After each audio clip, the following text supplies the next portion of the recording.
Last week, we went and discussed Michigan's defense and what that could look like in 2024. We're going to keep the ball rolling by going to the offensive side of the ball, which does not look nearly as optimistic on paper as the defense does. But still, I have a lot of optimism provided a few things go correctly for Michigan between now and the start of this next season. We're going to talk about that, as well as should you be concerned about Ohio State's torrid go through the transfer portal and in recruiting. All that on this episode of Locked On Wolverines. You are Locked On Wolverines, your daily podcast on the Michigan Wolverines, part of the Locked On Podcast Network.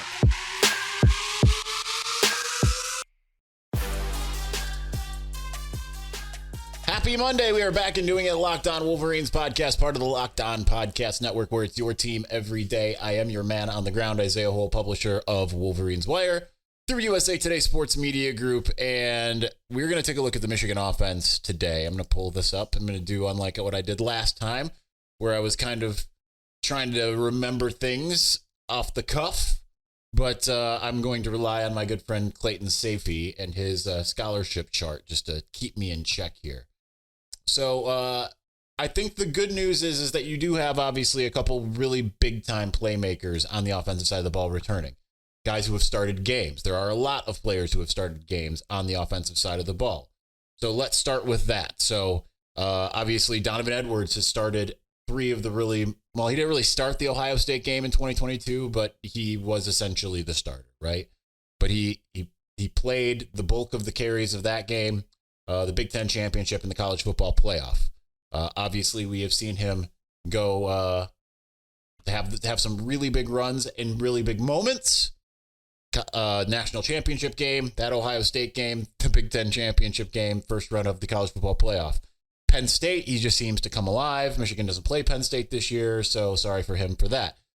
So he is the one that you would circle as your playmaker, and you just hope that this year, no matter who they have at quarterback, that they decide what we need to do is we need to get Donovan Edwards the ball one way or the other, whether that's through him being the running back, through him being lined up at wide receiver, for him coming out of the backfield, because that is a misused opportunity, I believe, just to not really utilize him. So Donovan Edwards is, to me, the focal point. And the second focal point is your other returnee in Colston Loveland, who obviously was a starter. You can say Max Bredesen was also a starter, like a co-starter, more so from fullback.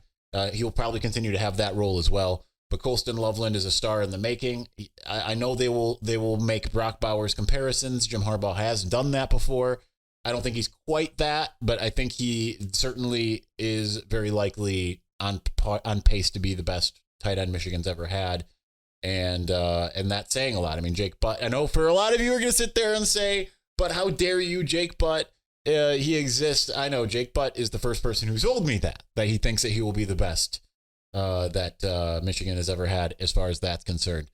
Now, those are your two obvious starters. The other guys are guys who have maybe come in here and there. Because when you look at it, the offensive line, you look at Jeffrey Percy, who started against Rutgers last year. You look at Miles Hinton, who started a couple games this year and then was injured, and then came back and started another game and then was injured, and has been kind of in and out. Those are your two that may, now Hinton, I think is a shoe-in to get a starting job. Percy is maybe a little bit more up in the air. I have, weirdly, not really doing this as the same way we did the defense in some ways, where I kind of said, this is my starter, this is my starter, this is my starter. Because I actually have Andrew Gentry as being my other starter. I think Hinton will end up cementing the left tackle, while Gentry will end up being the right tackle. But don't rule out Percy.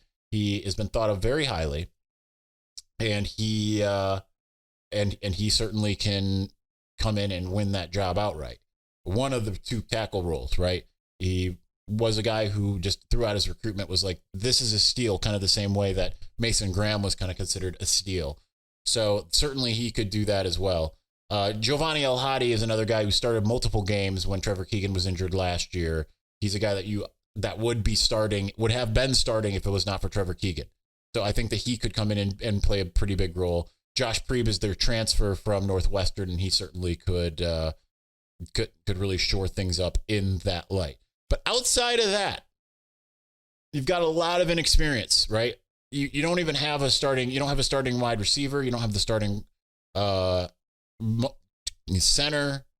I mean, I just mentioned a guard, but the other guard spot, there's just a lot of uncertainty at kind of the rest, right? So what do you do? Well, obviously you rely on some of your guys who have made big time plays, and there are quite a few that you look at.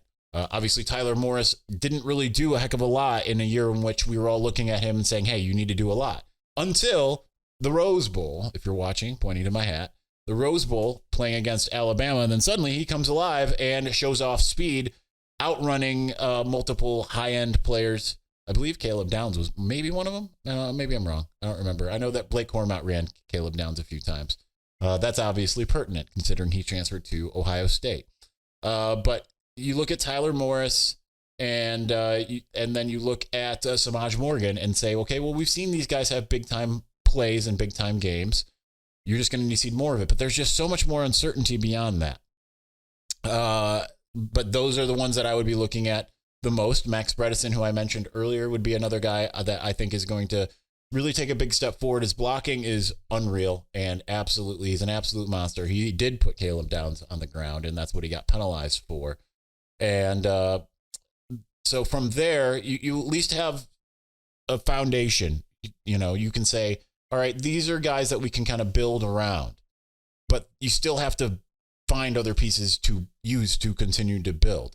Obviously, quarterback is the thing that we don't really know anything about right now. Jaden Denegal was a 4-star, but is not usually thought of as being a guy that was ever likely to start at Michigan. But that's certainly what Wilton Speight was seen as, and he's gotten a lot of hype kind of late here in bowl prep and everything. And Alex Orji is my personal choice, the guy that I would really want to see, just because I think he brings an athleticism standpoint that others don't really have.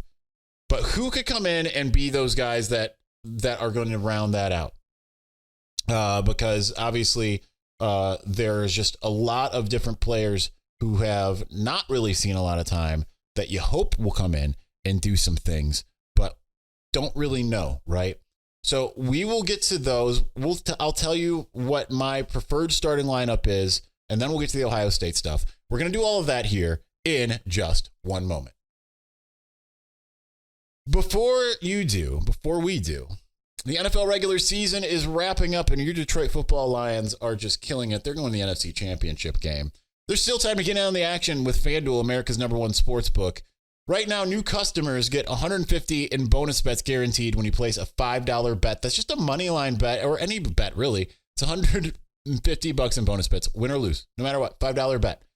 App is super easy to use. There are so many different ways to bet, like live same game parlays. I did a bunch of those during the Lions game. I did not come out on top. I kept on missing on a few. You can find bets in the new Explore tab. You can make a parlay in the Parlay Hub. I did one of those, and I was so close from winning about $700. If Stephon Diggs just would have gotten a touchdown, I would have had it. But anyway, the best way to find popular parlays and more. So visit FanDuel.com/lockedon, and you can make your first bet a layup. FanDuel, official partner of the NFL.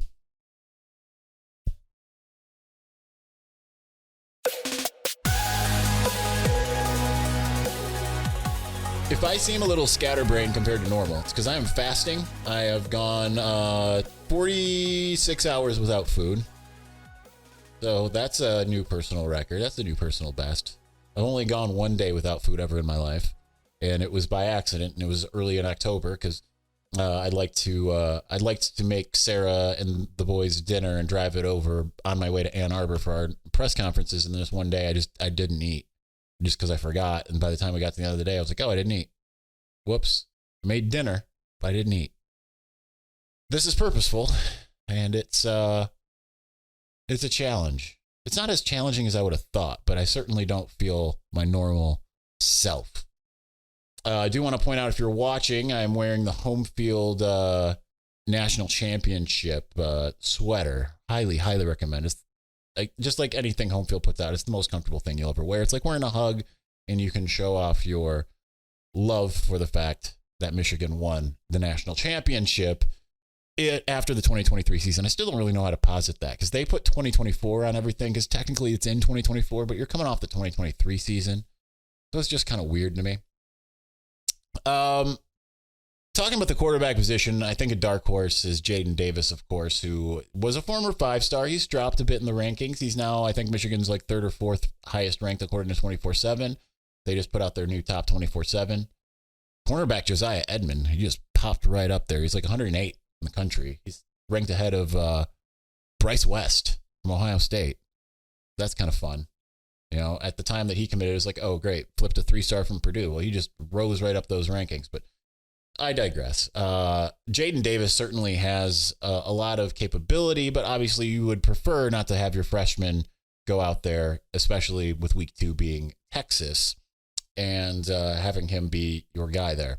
But they do have other options, obviously. I mean, like, again, Alex Orji, to me, if you can use him in a similar way to how Alabama used Jalen Milroe, I think he's got similar arm talent, similar running ability. I think that would be wise, and I would really be interested to see how that works out.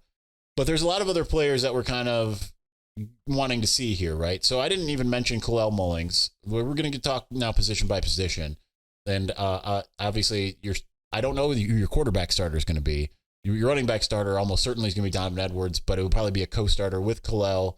But I think that Kalel, obviously, it's funny just how the opinion changes in a year because there was a large contingent, likely of you. I do remember, I think, reading in the comments on YouTube at one point of people who said, I don't want to see Kalel Mullings ever touch a ball again. And then probably, I don't know this, but the same people were out there saying, man, if we could just have Kalel Mullings out there, he's been great with what he's been doing. So I'm excited to see what he gets when he gets more time. But the problem with this position is there's just so much, right? I'm not trying to right off Tavier Dunlap, but I'm going to for the sake of talking about the others here. Cole Cabana, who was injured early in the year, has a kind of a similar skill set to Donovan, which means to probably kind of wait a little bit longer. Benjamin Hall, who's a little bit more of a bruiser, a bigger, even like more powerful version of what Kalel Mullings is, who I thought was going to be a guy that we saw. I think most of us ended up picking him as our freshman and the Scott Bell media poll before the season started. And then Jordan Marshall and Micah Kapana. Jordan Marshall is, to me, he's very similar to Zach Charbonnet from what I've seen on tape. And I could see him coming and having an instant impact like that. Could he be an in-between the tackles kind of, mix between Hassan Haskins, Blake Corum type? I think he can be. And I don't want to write off Micah Kapana, who has just been absolutely phenomenal. And just, even though he's a 3-star, certainly the tape I've seen on him does not indicate that he is that. So it is an exciting position. But again, my starter is Donovan Edwards. Wide receiver is the biggest question mark to me because you've just got a bunch of guys and you don't really have you have one guy who's like 6'4", and that's Frederick Moore. He's 6'3", I think.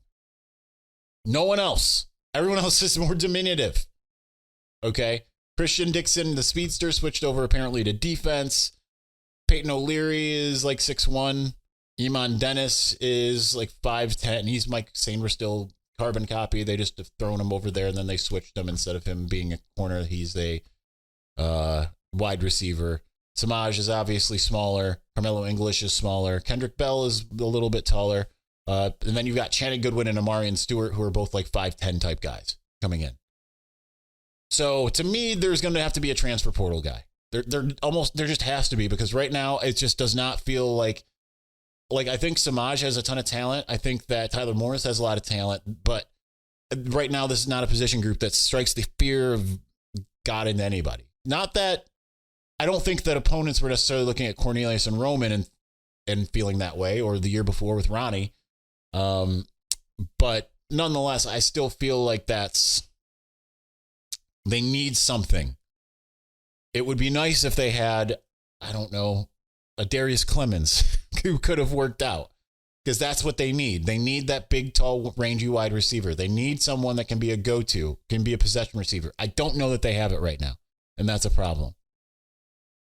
Tight end is actually weirdly a little dicey outside of now. Like Max Bredesen doesn't really line up and catch passes, right? But you know that Colston Loveland is. But after seeing Colston and AJ, man, that was such a dynamic duo. Who's going to be that next guy? Now, Deacon Tonielli was a 4-star. Haven't seen anything from him. Zach Marshall is a 3-star. He's kind of your team hype man. Always got a big smile on his face. But that doesn't necessarily mean that he's ready to go out there and play. He looks the part. He's got the requisite size and everything like that. And then you bring in 2 freshmen in Hogan Hansen and Brady Prescorn, who are they both are kind of top recruits. So you rely on another freshman like you did Colston down the stretch. Brady Prescorn is on campus now. I think Hogan is as well. He wasn't at practice for bowl prep, but I think he's on campus. I could be wrong there. So, I mean, there's just, it's really kind of difficult to really figure out what that position is going to be.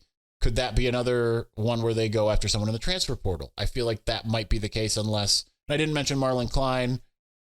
I mean, it could be Marlon Klein, Deacon Tonielli, one of those guys. But I feel like they're going to want a little bit more obvious production at the position. But you already know who your main starter is there. So as far as the offensive line, like I said, I have my tackles as being Miles Hinton and Andrew Gentry. Gentry was a guy who Jim Harbaugh was like, got to find a way to get him on the field. Well, guess what? They didn't, because they already had 18 million offensive linemen who all went to the draft this year. I feel pretty good about the offensive line, even though it isn't. You've got 3 guys who have started games, one who was a starter elsewhere, one who was a starter here. Actually, you got 4 guys who have started games. My guards are obviously Giovanni El-Hadi and Josh Preeb. Feel good about that. Behind them, could a guy like Amir Herring, could he step up? I don't know. Raheem Anderson could slip out. Center would be the other position because they've got 3 centers. Raheem Anderson, who also moonlights at the guard positions, and Greg Crippen, who has been waiting his turn. I think he thought he was going to get that opportunity in 2022, and then they bring in Olu, and then he thinks he's going to get it in 2023, and then they bring in Drake Nugent. So I don't know what that means for him. Has he taken that step forward? I'm not sure. But so as of right now, though, I would go with the left to right, Miles Hinton, Giovanni El-Hadi, Greg Crippen, Josh Preeb, and Andrew Gentry. I would feel pretty good about that. I would still feel like that is a top offensive line in the conference at least. So that's good. But there's a lot of questions, wide receiver being chief among them for me, as well as obviously quarterback. All right, so Ohio State has been on a torrid pace as far as going out and just buying guys. Lane Kiffin even shared something about how they spent $13 million, and you're just seeing them plundering Alabama and just elsewhere. It seems like they're getting every top recruit, every top transfer portal person. I'm still not that concerned. I will share why, and we'll do so here in just a moment.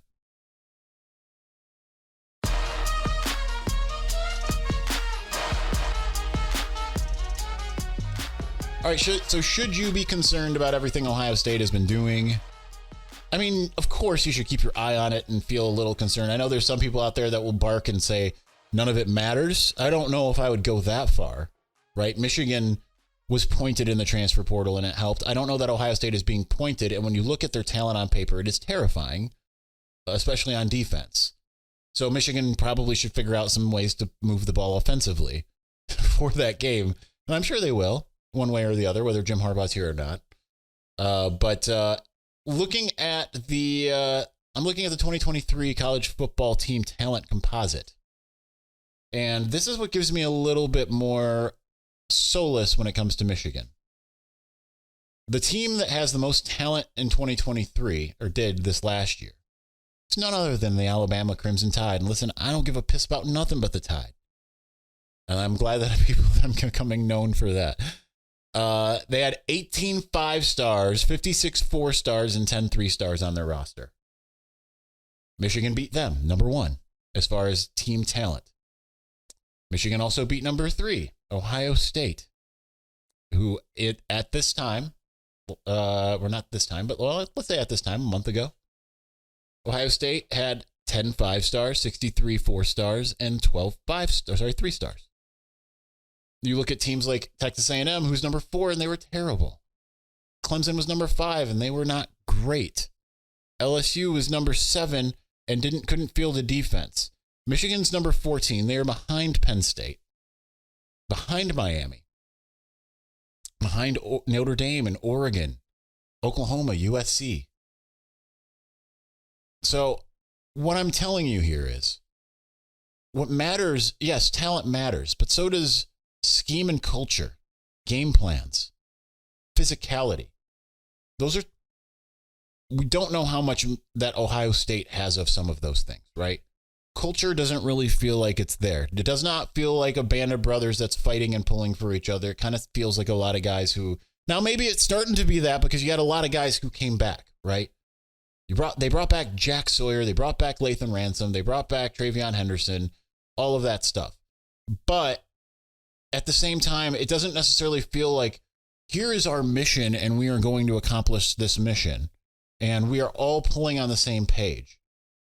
It doesn't necessarily feel like that. Now, maybe it is that now, but it certainly didn't feel like that watching Ohio State, whereas like Michigan was a team on a mission and they were on that mission together, that happy mission together. So that's one component. Obviously, game plan is another. A lesser team can beat a superior team with a great game plan, especially when you have physicality in your corner. Now, Ohio State is seemingly getting more physical in a lot of ways. Obviously, between the defense getting a lot better in second year of Jim Knowles and the offensive line not really being quite as flustered as it had been in each of the last 2 years. But this is where it becomes a little bit more problematic to me for Ohio State when I look at what the Buckeyes have done in this offseason. They've gone out and got Quinshon Judkins. Cool. That's a great pickup for them. A lot of people thought that he would probably fit best at Michigan. They went out and picked up Caleb Downs, one of the top players in the country. He's a safety. Didn't necessarily have the best game against Michigan, but, they were looking at prerequisites to come to Ohio State. There you go. Seth McLaughlin, the center from Alabama, who also had some trouble, comes in. But mostly you're looking at a lot of skill position players that Ohio State's brought in, right? Let's see if I can. I don't think I can look at it from this, but maybe I can. Team transfer portal rankings. Let's do it this way. We're going off the cuff here. 2024. Weirdly, Ohio State is not as high as you'd think, but transfer portals, they brought in Julian Sayin, who he was already enrolled at Alabama, but he's a 2024 commit. Caleb Downs, Quinshon Judkins, Seth McLaughlin, Will Keck-Merrick, and Will Howard, the quarterback. So that's what they brought in from other schools. There is one offensive lineman on that list, and he did not do well against Michigan. Where do they need the most help? I don't think they really need it at quarterback. Now, they did go out and get Will Howard, and they did go out and get Julian Sayin. Things were not looking great with Lincoln Kienholz nor Devin Brown in the game against Mizzou. You can feel the fast right now. I'm fading a little bit. But they did not they definitely needed a quarterback. But quarterback wasn't really their issue even in the CJ Stroud era. Obviously, he was a huge strength. Their problem was the offensive line and the defensive line. So then you follow that up the next year. CJ Stroud, offensive line, defensive line. The next year, Kyle McCord. When it came down to it, the problems were the offensive line and the defensive line. Because as much as you want to try to put, one of those interceptions certainly was on McCord. The other one is because the offensive line couldn't hold up against Jalen Harrell, and they got to McCord, and he threw it right to Rod Moore. So to load up on a safety, a running back, a tight end, 2 quarterbacks, and 1 interior offensive lineman, that's not what they need to be doing. Ohio State, if they're trying to beat Michigan, what it needs to be doing is saying we need to go out and get every top offensive lineman in the transfer portal and every top defensive lineman in the transfer portal. They should have sat there and said, Walter Nolan, you need to be in Columbus, right?